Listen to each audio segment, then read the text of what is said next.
मेरा सबसे पहला सवाल, आप सब कैसे हो? मुझे कमेंट में बताइएगा ज़रूर सब कुछ ठीक है, और कमेंट में लिखिएगा जय श्री श्याम अपने नाम और जगह के साथ। जो लोग आज पहली दफ़ा इस चैनल पर आए उन्हें बता देता हूं कि मेरा नाम नितिन है, आप हैं अपने खुद के यूट्यूब चैनल पर। सबसे पहले आपका वेलकम, क्योंकि बाकी सब तो मेरा परिवार बन चुके हैं। जय श्री श्याम, नमस्कार, आपका स्वागत आपके खुद के यूट्यूब चैनल पर जिसका नाम है चाचा के फैक्ट्स। मेरा नाम नितिन है। दोस्तों, आज की कहानी है बीकानेर राजस्थान से। भेजने वाली है सुमित्रा और इनके जो पति हैं उनका नाम है दिव्यांशु।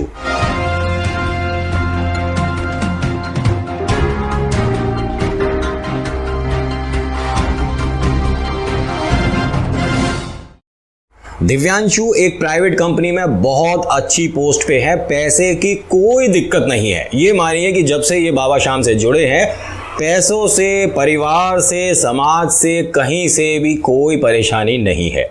खुश हैं, संपन्न हैं, और इनका एक बेटा है जो कि तकरीबन 20 साल का है और अब वो भी जॉब लायक हो गया है। पढ़ाई अच्छी कर रहा है, फर्स्ट डिवीज़न से पास होता है, कॉलेज अच्छा, ग्रेजुएशन सब एकदम फिट फाइन, ठीक है। और वो भी बाबा को बहुत मानता है, जो बच्चा है बहुत मानता है। और इनका हिसाब किताब ये है कि इनके घर से कभी कोई खाली नहीं जाता। अगर कोई ज़रूरतमंद आता है किसी भी तरह की कोई भी मदद मांगने, चाहे वो खाना मांगने वाला हो, चाहे कोई आर्थिक स्थिति से कमज़ोर हो वो मदद मांगने आता हो, ये सबकी मदद करने से पीछे नहीं हटते, दोनों जने, पति भी पत्नी भी, ठीक है। अब देखिए, ध्यान से सुनिएगा। यहाँ पर बाबा श्याम पर आस्था जो पत्नी की है, जितनी पत्नी की है उतनी दिव्यांशु की नहीं है। लेकिन हाँ, ऐसा नहीं कि वो बाबा को नकार दें, नास्तिक है या किसी और भगवान पर ज़्यादा, ना ऐसा कुछ नहीं है। बाबा श्याम को मानते हैं, लेकिन सिर्फ बाबा श्याम को ये सब कुछ नहीं मानते। कहीं ना कहीं मन में हल्का सा जैसे कहते हैं ना कि क्या इनकी वजह से, समझ रहे हो, मतलब मदद बाबा कर रहे हैं लेकिन मेहनत तो मैंने करी है, ऐसा कुछ इनके मन में हमेशा रहता है। लेकिन जो इनकी धर्मपत्नी है वो ये कहती है कि जो हम सांस भी ले रहे हैं, ध्यान से सुनिएगा, कि जो हम सांस भी ले रहे हैं वो भी बाबा की देन है, इतनी आस्था है। अब एक बार होता क्या है कि इनके बेटे का एक्सीडेंट हो जाता है और उस एक्सीडेंट में इनके बेटे का देहांत हो जाता है। 20-21 साल का लड़का, ये मानो माता पिता के लिए इससे बड़ा दुख हो ही नहीं सकता, और इसको किसी भी तरह से आप बयान नहीं कर सकते। मतलब वो कितनी परेशानी में है या उनके लिए ये कितना बड़ा संकट है, कोई नहीं बताकर बयान कर सकता। ये सिर्फ वो महसूस कर सकते हैं, और इससे बड़ा दुख है ही नहीं। अब होता क्या है कि दिव्यांशु बाबा श्याम की जो घर में फोटो थी और जो इनके मंदिर में मूर्ति थी उसे घर के बाहर छोड़ाता है कि इसकी अब इस घर में ज़रूरत नहीं है। देखिए, मेरे शब्दों को आप ये मत समझिएगा कि मैं अपनी तरफ से बाबा को ऐसा बोल रहा हूँ। ये उन्होंने जो बताया, उन्होंने जो लिखा है वो मैं आपको बता रहा हूँ, वही मैं बोल रहा हूँ। आगे सुनिएगा कहानी, और पसंद आती है तो लाइक ज़रूर करना, कमेंट करके बताना आपको कैसी लगी। जय श्री श्याम, आपका नाम, आपकी जगह और कैसी लगी कहानी, तीनों चीज़ बताइएगा। दुख बहुत बड़ा है और दोनों बहुत परेशान हैं कि बाबा ये हमारे साथ गलत हुआ। अब यहाँ दिव्यांशु और सुमित्रा दोनों बैठे रो रहे थे, अपना गम बांट रहे थे। तभी सुमित्रा ये कहती हैं कि जो हमने बाबा श्याम की मूर्ति बाहर रख दी है घर के, क्या मैं उसे घर में वापस ले आऊँ? तो उसने मना कर दिया कि वो अब घर में नहीं आएगा। अगर वो इतना ही महान होता ना तो हमारा बेटा आज हमारे साथ जिंदा होता। तुम क्यों नहीं समझती हो, ये सारी चीजें बकवास है। मैं अपनी मेहनत से यहां तक आया था। मेरे बेटे को पास करने वाला तुम्हारा खाटू श्याम बाबा नहीं था, उसकी मेहनत थी, उसकी अकल थी, उसकी जिम्मेदारी थी, उसको हमारे साथ यहां जिंदा होना था। क्या तुम्हारे बाबा ने बचा लिया उसे? आज हमारे साथ हमारा बेटा नहीं, तुम फिर भी खाटू श्याम बाबा को घर में लाना चाहती हो। नाम भी मत लेना उसका यहां पर। अब ये बहुत गुस्से में है, इसे पता नहीं कि गुस्से में क्या बोले जा रहा है। पूरे दिन ये बाबा श्याम को कोसता था, तेरी पूजा करी इस वजह से घर में ये हुआ, काश मैंने किसी और की पूजा करी होती, काश मैंने पत्नी की बातों में आकर तेरे पर ज़्यादा ध्यान ना दिया होता, अपने बच्चे पर ज़्यादा ध्यान देता, काश मैंने उसे मोटरसाइकिल की जगह गाड़ी दिलाई होती, मोटरसाइकिल से एक्सीडेंट नहीं होता। बहुत सारी बातें उसके मन में, और हर दिन दोपहर शाम रात बाबा को कोसता चला गया। और वो इसकी धर्मपत्नी सुमित्रा इतनी छोटी सी फोटो लेके आई बाजार से और अपने पर्स में रखती थी। रोज सुबह खोले, बाबा की आरती करे, बाबा का नाम जपे, जय श्री श्याम, और रात में जब सोए उससे पहले बाबा को याद करे कि कोई हमसे गलती हो तो माफ़ करना, इनको माफ़ करना और हमारे बेटे की आत्मा को शांति देना। दुख बहुत बड़ा है, लेकिन माँ कोशिश कर रही है संभलने की। जो हो गया उसे बदला नहीं जा सकता। होनी बहुत बलवान है, लेकिन जो पिता का दुख है वो किसी से नहीं कह पा रहा। बस गुस्सा है उसमें, बहुत सारा गुस्सा, कि इस वजह से हुआ है।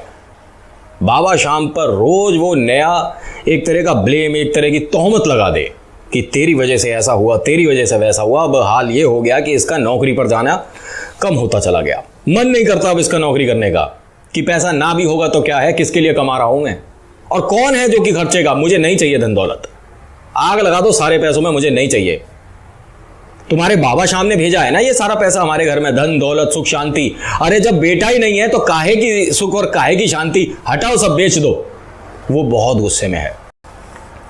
इनके घर एक बार एक मांगने वाला आता है जो सिर्फ खाना मांगता है, ज़रूरतमंद है, और इनके दरवाजे को खटखटाता है और कहता है कि बाबूजी कुछ मिलेगा। तो उसने कहा यहाँ पर जो सबसे अनमोल चीज़ थी वो ही चली गई, अब हमारे पास कुछ नहीं है देने के लिए।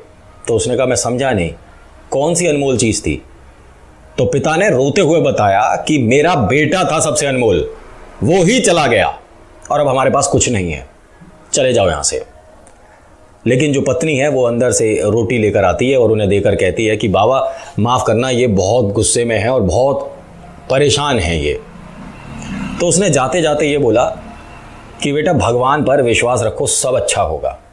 तो उस पति ने उस मांगने वाले को ये और कह दिया कि इससे अच्छा क्या हो सकता है, तुम्हारा भगवान जो हमने घर के बाहर बैठा रखा है, इसी ने तो हमारे बेटे के प्राण हरे ना, इससे अच्छा कुछ हो सकता है, बता अगर कुछ हो। अब वो बहुत ही गंदा और उल्टा बोलने लग गया उनको भी। तो धर्मपत्नी जैसे तैसे करके इन्हें घर में लेकर आती है कि आप शांत हो जाओ, बस अब बहुत हो गया, बेटे को गए 3 महीने हो गए, अब तो संभल जाओ।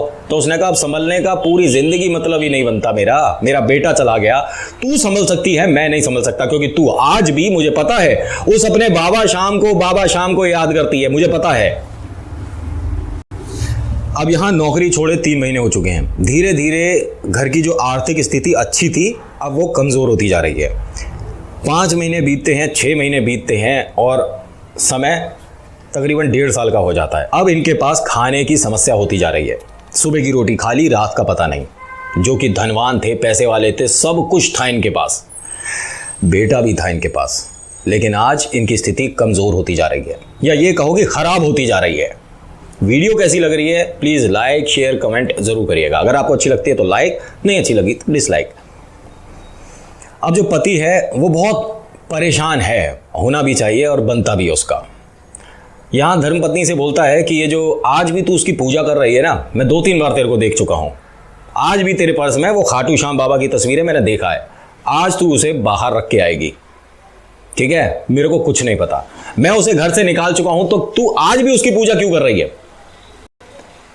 तो पत्नी ने कहा कि चलो ठीक है, ऐसा करते हैं, लेकिन तुम्हारे को एक मेरी शर्त माननी पड़ेगी। पति ने कहा कि कैसी शर्त माननी पड़ेगी? एक छोटा सा काम बोला है तेरे को कि इस तस्वीर को घर के बाहर फेंक दे, तो इसमें क्या शर्त है? तो पत्नी ने कहा नहीं, तुम्हें हमारे बेटे की कसम है, 11 है 2 दिन बाद, और मैं जा रही हूँ खाटू श्याम दरबार और तुम मेरे साथ चलोगे। तो उसने कहा पागल है क्या, दिमाग खराब हो गया, जिसकी वजह से हमारा बेटा चला गया, तू आज उसके दरबार पर फिर जा रही है, अब क्या मांगने जा रही है? तेरे को समझ बिल्कुल नहीं आती कि हमारा बेटा छीन लिया इसने। लेकिन यहाँ पत्नी बोलती है कि चलो तुम्हारी सारी बातें मान ली, बाबा ने हमसे हमारा बेटा छीन लिया, लेकिन अगर तुम चाहते हो कि आज के बाद इस घर में उनकी पूजा ना हो तो तुम मेरे साथ चलोगे बस 11 को। अब यहाँ उसने ये बोला पति ने कि ठीक है, लेकिन आज के बाद तू इसकी पूजा नहीं करेगी।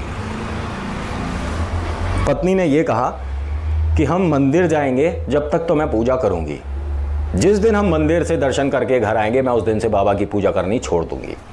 अब ये मान गया। पड़ोस से बस जाती थी खाटू श्याम दरबार, ये दोनों उसमें बैठे और जब तक घर से ये मंदिर नहीं पहुंचे बाबा को कोसता रहा सब लोगों के सामने जिसके हम दर्शन करने जा रहे हैं, इसने हमारा बेटा छीन लिया। हमारा बेटा इतना सुंदर था, इतना प्यारा था, हाँ नटखट था, लेकिन इतना भी परेशान नहीं करता था कि उसे अपने पास बुला ले कोई भगवान। बहुत बहुत दुखी है, मंदिर तक कोसता रहा बाबा को, और सब लोग बस में शांत थे कि भाई इस बात पर कोई क्या बोले, उसका जीने का सहारा चला गया, इस पर कोई अपने टिप्पणी तो दे नहीं सकता। सब लोग चुप थे। अब बाबा के सामने जब ये पहुंचा दरबार, तो बड़ी जोर जोर से रोते रोते बोला कि तेरी वजह से मेरा घर लुट गया, बर्बाद हो गया, और आज सिर्फ अपनी बीवी के कहने से, शर्त की वजह से यहां आया हूं कि आज के बाद तेरी घर में हमारे पूजा नहीं होगी। ये सब लोगों ने सुना जो वहां खड़े थे, और ये बहुत दुखी है। एक पंडित जी आए, उन्होंने कहा कि बेटा ऐसा नहीं बोलते। तो उन्होंने क्या बोला कि अगर तेरा बेटा चला गया होता तो तू क्या यहां पूजा करने आता? उनके पास शब्द नहीं थे, क्योंकि बात बहुत बड़ी है। लेकिन जब ये बात कर रहा था ना, बाबा को कोस रहा था, तब इसे लगा कि बाबा ने इसे कुछ जवाब दिया है। जैसे ही ये बाबा पर बहुत सारे इल्ज़ाम और उल्टे सीधे शब्द बोलकर शांत हुआ, तभी इसे लगा कि बाबा ने कहा है चिंता मत कर, मैं आज भी तेरे साथ हूं, सब ठीक करूंगा मैं। अब जब इसे ये ऐसा लगा कि इन्होंने ये जवाब दिया है, तो इसने वापस सवाल किया, कैसे ठीक करेगा तू? आज हमारे पास रोटी तक का हिसाब नहीं है, ठीक है, कि मेरे को रात की रोटी मिलेगी नहीं मिलेगी। कैसे ठीक करेगा? मेरा बेटा मेरे साथ नहीं है, कैसे ठीक करेगा? तू बनेगा मेरा बेटा, चल मेरे साथ घर। तो बाबा ने फिर जवाब दिया, पहले तुम्हारी रोटी की व्यवस्था करता हूं और उसके बाद बेटे की भी करूंगा। उसे लगा कि यह मजाक हो रहा है। वो वहां पर बाबा को फिर से कुछ उल्टा सीधा सुनाकर बस में आकर बैठ गया। अब बस में काफी थका हुआ था, जैसे ही आंख बंद करे बाबा की तस्वीर दिखे इसे। बार बार इसके साथ ये हो रहा था, तो अपनी पत्नी से कहता है कि यहां क्या किसी ने मेरे ऊपर कुछ कर दिया है? मैं जैसे ही आंख बंद कर रहा हूं मुझे वही दिख रहा है। तो पत्नी ने कहा कि कौन दिख रहा है? फिर इसने बताया कि वो जिसकी अभी हम पूजा करके आए ना, बाबा शाम, बार बार मुझे आंख बंद करते ही दिख रहा है, और मुझे नहीं देखनी उसकी फोटो। क्यों दिख रहा है मुझे वो? तो बाबा ने इसे वापस जवाब दिया, क्योंकि यहां जितने भी लोग आए हैं सबसे ज्यादा बार तू मुझे याद कर रहा है, और जो मुझे इतना याद करेगा, जो ऐसा हारा हुआ है, क्या मैं उसका सहारा नहीं बनूंगा? क्योंकि वो पूरे दिन में 1000 बार बाबा को उल्टा सीधा बोलता था, तो 1000 बार बाबा का नाम भी तो ले रहा था। आप पूरे दिन में बस एक बार बाबा का नाम ले दो ना, तो आपके काम बनने शुरू हो जाएंगे। ट्राई करके देख लेना ये चीज़। अब इसकी बीवी ने ये कहा कि आप परेशान मत हो, आप कुछ देर सो जाओ। जब इसने आंख बंद करी और सो रहा था, तभी इसके पास ऑफिस से फ़ोन आता है, जो कि इसकी पहली वाली नौकरी थी, कि आपको कल से ज्वाइन करना पड़ेगा, क्योंकि यहाँ थोड़ी स्थिति कमज़ोर हो गई है। ऑफिस में सभी जो काम के लोग थे छोड़ के जा चुके हैं, और अब हम आपको 3 गुना पैसा देंगे, लेकिन आप ऑफिस आकर संभाल लो। अभी यहाँ बस स्टार्ट नहीं हुई है, दरबार पे ही खड़ी है अभी बस, और पहला चमत्कार हो गया। अब इसने अपनी पत्नी को ये सारी बात बताई कि मैं ऐसा ऐसा बोल रहा था, ऐसा मुझे सुनाई दिया कि रोटी की व्यवस्था तो मैं अभी कर दूंगा। तो वो हंस के कहती है, आप कहो तो मैं तस्वीर निकालूं पर्स में, क्योंकि मैंने अभी फेंकी नहीं है। तो उसने कहा नहीं, मुझे नहीं देखनी, क्योंकि उसे तो साक्षात दिख रहे हैं। जब घर पहुंचते हैं, अगले दिन से नौकरी पर जाते हैं, तो मन अभी भी उदास है, क्योंकि बेटा खोया है। एक बार की बात है, जब इनकी पत्नी सो रही थी, ये उनके पास गए, पर्स खोला और चुपके से बाबा की फ़ोटो निकाली और दूसरे कमरे में आकर बैठ गए, और अपने सामने रखकर बोलते हैं कि रोटी की व्यवस्था कर दी, अब बेटे के बारे में बताएगा। तो जवाब मिला इसे, ध्यान से सुनिएगा, और जिन्हें ये फालतू की चीज़ लगती है, बकवास लगती है ना, तो आप डिसलाइक करो और निकल जाओ। नहीं तो ऐसे ऐसे लोग बता दूंगा जो कि वास्तव में बताते हैं कि हाँ, हमसे बाबा बात करते हैं। आपको मजाक लग रहा होगा, लेकिन हाँ, बाबा जवाब देते हैं। ट्राई करके देखना, सच्चे दिल से, पूरी आस्था से बाबा से कोई सवाल करके देखो, जवाब कहीं ना कहीं से किसी ना किसी रूप में ज़रूर मिलेगा। बाबा ने उनसे ये कहा कि अभी रोटी की व्यवस्था कर दी, 1 साल में बेटा बन के आने वाला हूं मैं तेरे यहां। तूने कहा था ना कि मेरे साथ मेरे घर चल, तो अब तेरे घर ही रहूंगा, खूब परेशान करूंगा तुझे, बोल आऊं। अब उसे ये सब लगा कि ये कोई मजाक है, क्या है। उसने कहा कि ठीक है, मैं पलकों पर बैठा के रखूंगा और बाबा श्याम इतनी बड़ी मूर्ति बना के सेवा करूंगा ना, जितनी पूरे राजस्थान में किसी के घर में नहीं होगी। तो उसे ऐसा लगा जैसे बाबा श्याम ने हंसकर उसे कहा कि भाई मुझे बड़ी बड़ी मूर्तियों में जगह नहीं चाहिए, बस आपके दिल में छोटी सी जगह चाहिए, मैं वहीं से खुश रहता हूं। अब ये फोटो जाकर चुपचाप रख देता है और 3 या 4 महीने बाद, 5 महीने बाद इन सब का थोड़ा नॉर्मल होता व्यवहार, ऑफिस में बिजी रहता है, घर पर आता है, बीवी के साथ हंसता है, बोलता है और कभी कभी बाबा से भी बात कर लेता है। एक दिन की बात है, इनकी वाइफ बताती है कि वो प्रेग्नेंट है। इसके दिमाग में सीधा बाबा की वो बात आती है, तो वो हंस के क्या बोलता है, खाटू श्याम बाबा ने मुझे कहा था कि वो आ रहे हैं, इनको बहुत सताएंगे क्योंकि इन्होंने मुझे बहुत सताया है। रो रहा है पिता जो है, ठीक है, लेकिन ये कह रहा है कि जब ये आएंगे ना इन्हें बहुत सताऊंगा, बहुत परेशान करूंगा, जिस खिलौने को कहेंगे ना मैं इन्हें दूंगा नहीं लाके। और कुछ टाइम बाद इनके घर एक बेटा होता है और उसका नाम ये श्याम रखते हैं। आज इनका बेटा 3 साल का है और इन्होंने मुझे जो कहानी भेजी है ये अभी 3 या 4 दिन पहले भेजी है। दोनों पति पत्नी मेरी इस छोटी सी कोशिश को आज कैसा बताते हैं मुझे कमेंट करके वो लोग भी बताएंगे। तो आप लोगों का बहुत बहुत शुक्रिया वीडियो देखने के लिए। कैसी लगी कहानी मुझे बताइएगा ज़रूर। मैं यहाँ कोई मिलावटी बातें नहीं करता। अगर आपकी आस्था नहीं है किसी भी ईश्वर में तो प्लीज़ मत देखो मेरा चैनल, क्योंकि मैं यहाँ पर फैक्ट की बात बताता हूँ, हॉरर स्टोरीज़ बताता हूँ, बाबा श्याम, महादेव, गणेश जी, इष्ट से हुए कोई भी चमत्कार आपके साथ जो होते हैं वो बताता हूँ। यहाँ उल्टी सीधी बातें करने नहीं आता। कैसी लगी बताइएगा ज़रूर। बाकी वीडियो देखने के लिए शुक्रिया। मेरा नाम नितिन है। मुलाकात करूँगा आपसे अगली वीडियो में। धन्यवाद। जय श्री श्याम।